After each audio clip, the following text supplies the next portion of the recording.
आज स्टूडियो में हमारे साथ में बहुत ही स्पेशल गेस्ट मौजूद है, जिन्होंने नागपुर को ही नहीं बल्कि पूरे इंडिया को खाने के मामले में एक अलग पहचान दिलवाई है। हमारे साथ में मशहूर शेफ़ विष्णु मनोहर जी मौजूद है। इनसे जानने की कोशिश करेंगे कि ये क्या चाहते हैं आने वाले समय में, नए नए शेफ्स किस तरीके से नागपुर से निकले ख़ास तौर पे, और ये आने वाले समय में और इनकी जर्नी किस तरीके की रही है अभी तक के, इनसे सब चीज़ों के बारे में हम लोग जानने की कोशिश करेंगे। सर बहुत बहुत शुक्रिया वक्त निकालने के लिए। Thank you. सर सबसे पहले बताइए आपकी जर्नी कैसी रही अभी तक की? जर्नी बहुत बढ़िया रही, और मैं कहता हूँ मराठी में एक कहावत है कि या जन्मावर या जगण्यावर शतदा प्रेम करावे, माने जो जन्म मुझे मिला उस पर मैं 100 बार प्रेम करूँगा। तकरीबन 35 साल पहले ये जर्नी शुरू हुई। एट द एज ऑफ 14 मैं वैसे बेसिकली आर्टिस्ट हूँ। मेरे पापा थर्माकोल के लेटर्स काट के देते थे, वो भी आर्टिस्ट थे, और हम शादी ब्याह में जाके लगाते थे वो। और वहाँ जाके लगाने के बाद हमारे 2 मोटोज होते थे। एक तो पैसे भी मिलेंगे, और दूसरा मोटो ऐसा था कि वहाँ पे जब जाएंगे तो होस्ट बोलेंगे भैया खाना वाना खा के जाओ। तो खाने के पहले से शौकीन थे, तो शौक जो है खाने का मुझे यहाँ ले आया, ऐसे मैं कहूँ। सर जो पुराने समय में जैसे खाना बनता था और मॉडर्न स्टाइल ऑफ कुकिंग, इन दोनों को आप बैलेंस करके कैसे चलते हैं? देखिए, पुराने ज़माने का खाना मैं हमेशा प्रमोट करते आ रहा हूँ, और इसकी वजह 2-3 है। बेसिकली मैं एंटिक का शौकीन हूँ, और पुरानी चीज़ें या पुराने रेसिपीज़ मेरा विषय जहाँ रेसिपीज़ का है, बर्तनों का है, तो मैं हमेशा कहता हूँ कि फ्राई पैन या कढ़ाई या बर्तन जो भी हिंडाल या एल्युमिनियम का बना है या नॉनस्टिक वाला है, तो उसे आप यूज़ मत करो, ठीक है। वो स्लो पॉइजनिंग का काम करता है। अभी कुछ नए प्रोडक्ट्स ऐसे भी होंगे कि जो कह रहे कि नहीं हम 100% अच्छे होंगे, नो प्रॉब्लम, पर हमारे पास जो पीतल है, तांबा है, उसके बाद में लोहा है, उससे जो बर्तन बनते हैं और उसमें जब खाना बनता है, तो ये सारे प्रोडक्ट जो होते हैं तो भूमि पात्र है, भूमि से निकले हुए पात्र हैं, तो उसमें सारे मिनरल्स होते हैं। तो जाने अनजाने में डायरेक्ट इनडायरेक्टली खाने के साथ साथ वो हमारे पास शरीर में आते हैं। तो आपका जो सवाल है कि तो इसलिए पुरानी रेसिपीज़ ऐसे है कि पुरानी रेसिपीज़ एक तो घर में जो कुछ अवेलेबल है उसमें बनती थी, और पुरानी रेसिपीज़ के बारे में एक मैं और कहूँगा कि हमारे यहाँ का जो चलन है, यानी भौगोलिक परिस्थिति जिसे कहते हैं, उस हिसाब से हमने खाना चाहिए, उस हिसाब से पेड़ पौधे उगते हैं, उस हिसाब से सब्जी भाजी आती है, फल आते हैं। तो जो सीज़न में जो आता है वो खाना हमारा कर्तव्य है, हमारे शरीर उसको मानता है। पर अभी नए ट्रेंडिंग में क्या 12 महीने आम अवेलेबल, 12 महीने सारी सब्जियाँ अवेलेबल, तो इन चीज़ों में हमने तय करना है कि हमको इसको बैलेंस कैसे कर सकते हैं, और जहाँ की पुरानी रेसिपीज़ है उसको थोड़ा मॉडर्न टच देके बच्चे खाएं इस हिसाब से देके कैमोफ्लैश करके हम रेसिपीज़ बना सकते हैं। सर आपने पुराने ज़माने के बर्तनों की बात की, हमको आज भी याद है कि हमारी जो दादी हुआ करती थी वो मिट्टी के बर्तनों में खाना बनाती। बिल्कुल बिल्कुल सही बात है। सर आपको क्या लगता है कि मिट्टी के बर्तन कहीं ना कहीं दूर होते गए हमारे रसोई से? और क्योंकि वजह यह है कि साफ़ करने में दिक्कत है जी, उसकी स्मेल आती थी, क्योंकि अच्छे से साफ़ नहीं किया तो उसमें जो स्पोर्स होते हैं, छेद होते हैं, उसमें खाना जमता था और फिर ख़राब होता था। तो इसलिए धीरे धीरे वो हैंडलिंग करने में तकलीफ थी, ठीक है ना, तो इसलिए जाते गए। बट अभी तो सब फिर से पुराने इसमें आ रहे, मिट्टी के बर्तन में लोग खाना बना रहे, उसी को लेके सर्विंग हो रहा है। चाय देख रही हूँ कुल्हड़ में मिलती है। बिल्कुल। सर आपने इतनी सारी डिशेस बनाई है, इतनी यूनिक डिशेस, कोई ऐसी डिश जो आपके दिल के बेहद करीब हो और आपने वो ऐसे ही बन गई हो? देखो, ऐसे ही बन गई तो ऐसे कई सारी रेसिपीज वो ऐसे बन जाती है, एक्सीडेंटली रेसिपीज बनती है। कई बार ऐसा होता कि नहीं, कुछ एक सब्जेक्ट हमें दिया जाता उसमें सब बनता है। कई बार ऐसा होता कि 2 इंग्रेडिएंट्स में क्या बनाओगे, ऐसा एक चैलेंजेस पहले आते थे। तो दिल के करीब तो सारी रेसिपीज है, पर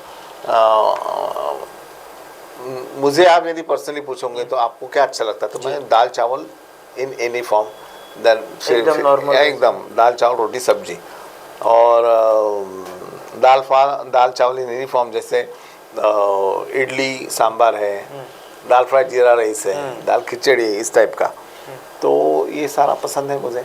और करीब वाली रेसिपी जो एक्सीडेंटली तैयार हुई वो ऐसी है कि एक बार जब हमारी शादी हुई होने वाली थी तो उनके घर वाले हमारे आने वाले थे और मैं पहले से शौकीन बनाने का भी था, खाने का था। तो मैंने बोला चलो हमें मेरे हाथ का डोसा खिलाता हूँ। और डोसा बनाने लगा, जब पता चला कि सांभर तैयार है, चटनी तैयार है, सब्जी तैयार है, घोल तैयार है, पर वो डोसा कुछ जमे ना। हाँ, वो तवा कुछ उस समय साथ नहीं दिया, तो अब करे क्या। तो मैंने कुछ नहीं, वो जो घोल था, आलू की जो सब्जी थी उसके गोले बना के घोल में डुबोए, डीप फ्राई किए और सांभर चटनी के साथ परोसे।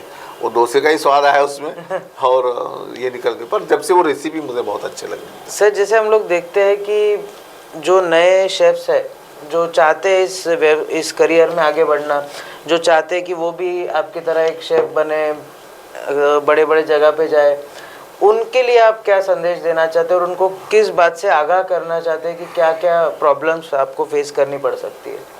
एक तो देखो, खाना बनाना ये बड़ी चीज़ है, जिम्मेदारी की चीज़ है जी। विचार पूर्वक खाना बनाते हैं। एक शेफ कोई एक ही कला का धनी नहीं है, 5 कला का धनी है। वो शेफ है, खाना बनाता है, रेसिपी बनाता है, जब विचारवंत होता है, सोच के खाना बनाता है। जब रेसिपी बन गई, बनाते समय कुछ टेक्निक इस्तेमाल करता है, ठीक है ना, टेक्निक या टेक्नीशियन हो गया। फिर खाना बनाते समय कुछ विज्ञान का भी आधार होता है, किसमें क्या डालने से क्या होगा, कलर कैसा होगा, रंग कैसा होगा, तो उसमें विज्ञान शास्त्र आया। और ये सब होने के बाद वो सर्व करता है तो उसका कलाकार जाग उठता है कि कौन सी प्लेट चाहिए, गार्निशिंग कैसा चाहिए, क्या करना चाहिए। तो 5 कलाओं का धनी ऐसा हमारा शेफ़ है। और यदि आपको एक अलग मुकाम तक जाना है, क्या होता है, हमारे सबके सपने होते हैं बड़ा बनना, पर बड़ा भी बनना किसको किसको ऐसा लगता नहीं मेरे को 5 स्टार होटल में एक जॉब मिल गया अच्छे से तो मैं उसमें खुश हूँ। कोई कहता है कि भाई मैं कैटरिंग बढ़िया चल रहा है उसमें खुश हूँ। कुछ लोग हमारे जैसे हो कि नहीं, हट के कुछ करें, लीक सेट के करें, अपने इस पे फील्ड में करें ताकि 4 जगह अपने देश का नाम हो, अपने शहर का नाम हो। और फिर उस हिसाब से हमने अपने खुद को मोल्ड कर लिया। सपने देखो, बड़े सपने देखो, अच्छे देखो और मेहनत करने के लिए पीछे मत हटो, क्योंकि इस काम में बहुत मेहनत है। और लोगों को लगता है कि भैया होटल मैनेजमेंट कर लिया मैंने, अच्छे कोट वोट पहन ली, कुछ रेसिपी बना तो मैं शोमैन बन गया, वैसे नहीं होता। मेहनत बहुत है पहले से और मेहनत का फल मीठा होता है। सर बहुत लोगों के लिए आप एक आदर्श है, पर विष्णु मनोहर जी का आदर्श कौन है? शिवाजी महाराज।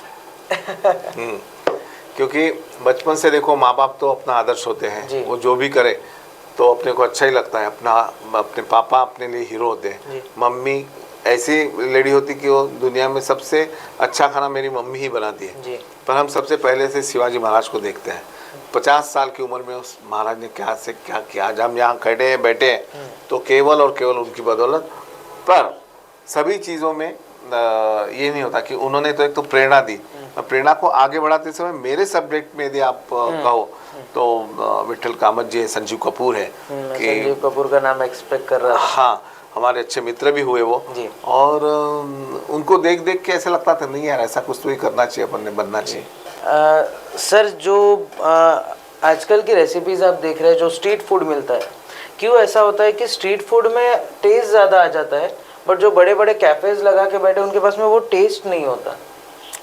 बेसिकली क्या होता है, स्ट्रीट फूड एक तो सामने सामने बनता है, हाँ, गरम गरम बनता है, सर्व किया जाता है, और जो बनाता है वही मालिक है जी, ठीक है, जो शेफ है वही मालिक है। कैफे में ऐसा नहीं होता। कैफे में क्या होता है, एक आपको दायरा होता है, उसमें आपको खेलना है, ठीक है। ओनर कोई अलग होता है, ओनर को ये भी पता नहीं कि अंदर शेफ क्या बना रहा है, ठीक है। शेफ क्या होता है, 3-4 जगह जाके आता है, कुछ कुछ सीख लेता है, आधा अधूरा ज्ञान रखता है और फिर उसके पास आता है। क्योंकि कैफ़े जो होता है उसमें एकदम बहुत ही पढ़े लिखे और ज़्यादा सैलरी वाले शेफ काम नहीं करते, तो ये फ़र्क ये दोनों में होता है। और मैं हमेशा कहूँगा कि स्ट्रीट फूड वाले जो अननेसेसरी सारे चीज़ों में चीज़, सारे चीज़ों में मेयोनीज डालते हैं, उसको बंद किया जाए। माने हमने डिमांड ही नहीं करना चाहिए, आपकी जैसे डिमांड हो वैसे वो देंगे। तो इसलिए ये थोड़ी बात संभल कर करेंगे नए शेफ। मैं वही अभी पूछने वाला सर कि स्ट्रीट फूड थोड़ा सा अनहेल्दी होते जा रहा है। हम लोग चाय में चीज़ देख लिए, हमने चाय में बटर देख लिया, हमने पिज़्ज़ा के ऊपर में टॉपिंग्स में पाइनएप्पल देख लिया। सर ये सब चीज़ें जब आप देखते हैं तो कहीं पे ऐसा लगता है कि यार इसको रोकना ज़रूरी है। नहीं, रोक सकते नहीं अभी, क्योंकि मैं अकेला नहीं हूँ कि ये रोक सकूँ। ये हमारी सबकी जिम्मेदारी कि सबको समझना चाहिए कि मेरे शरीर को क्या आवश्यक है, मेरे शरीर को क्या भाता है। अब जैसे फ्रूट सलाद जो है, तो दूध और फ्रूट्स एक साथ नहीं खाना चाहिए, ऐसे शास्त्र कहता जी। है। बात भी बराबर है। मैं जब फ्रूट सलाद खाता हूँ तो मेरा दिन भर कैसे तो भी लगता है, अंदर से डकार आती है, अनइजी फील होता है। पर कुछ लोगों को फ्रूट सलाद बहुत अच्छा लगता है।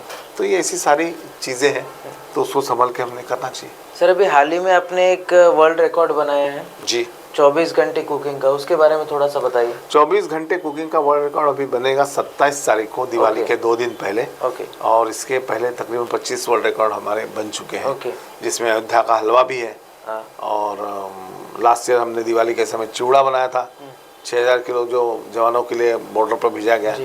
खिचड़ी है, ऐसे कई सारे हैं। तो ये रिकॉर्ड जो है तो 24 घंटे रहेगा। 24 घंटा हम डोसा बनाएंगे अलग अलग टाइप के। अच्छा। और तकरीबन 5000 डोसे बनेंगे 24 घंटे में। और उसे सब जो शौकीन है खाने के उनको फ्री में बांटा जाएगा। सर ये कहाँ पे होने वाला है? ये विष्णु जी की रसोई, बजाज नगर, नागपुर में।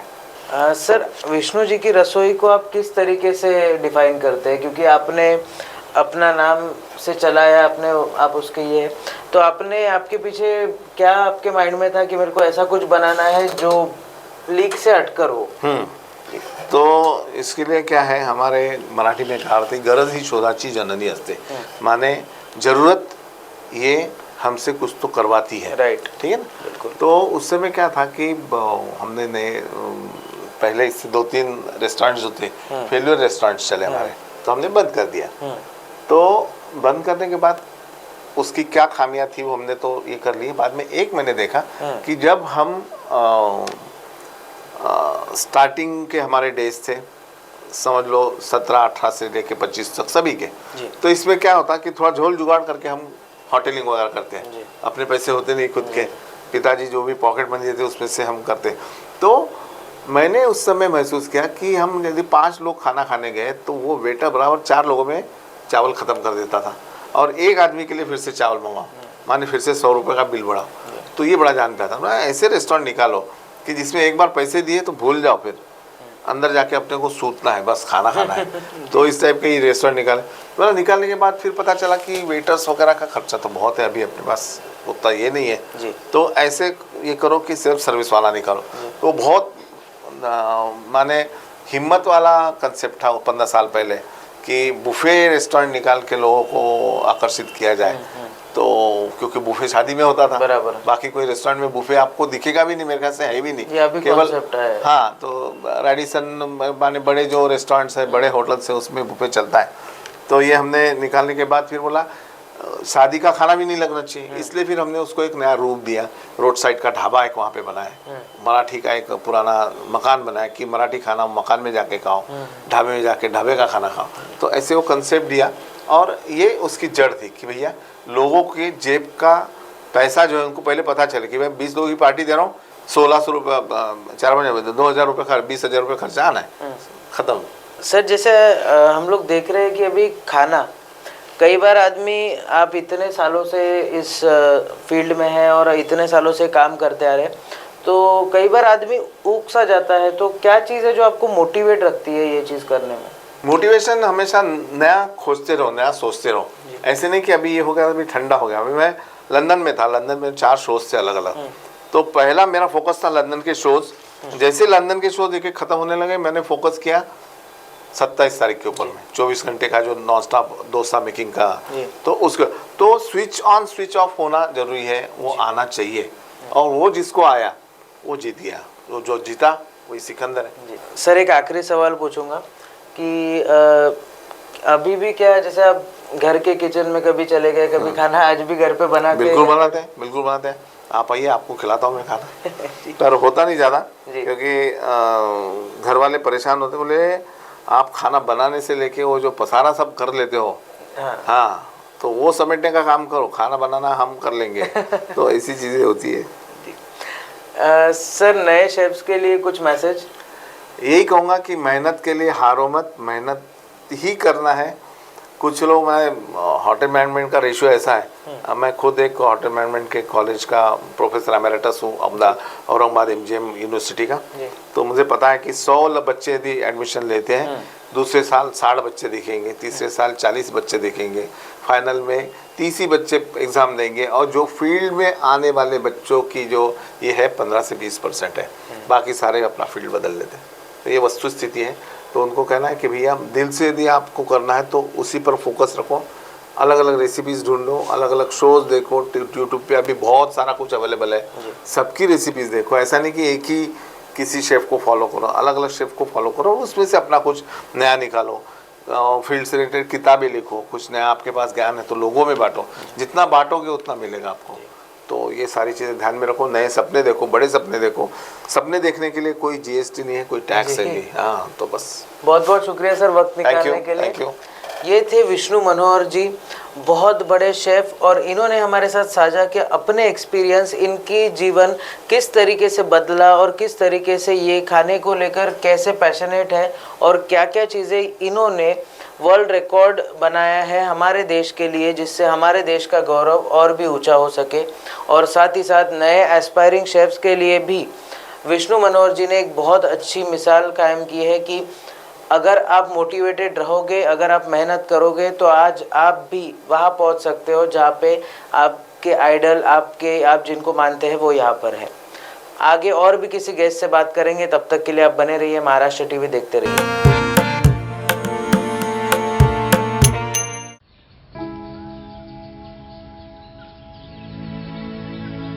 तू ग हे कुठून आणलं? आणला. साडी पण वाह, छान दिसते की. हो, सरकारनं 1500 रुपये चालू केले दर महिन्याला. आणि लय दिसायची इच्छा होती म्हणून हा सदरा आणि ही साडी घेतली. आणि पुढच्या महिन्यात परत पैसे आले ना मग छोटीला फ्रॉक आणि आपल्या कपिलेला माळा घेणार आहे. बर. राज्यातील भगिनींच्या सन्मानार्थ महाराष्ट्र शासनाची मुख्यमंत्री माझी लाडकी बहीण योजना महाराष्ट्रातील प्रत्येक पात्र महिलेच्या बँक खात्यात दर महिना 1500 रुपये जमा होणार. सन्मान बहिणींचा, सन्मान महाराष्ट्राचा.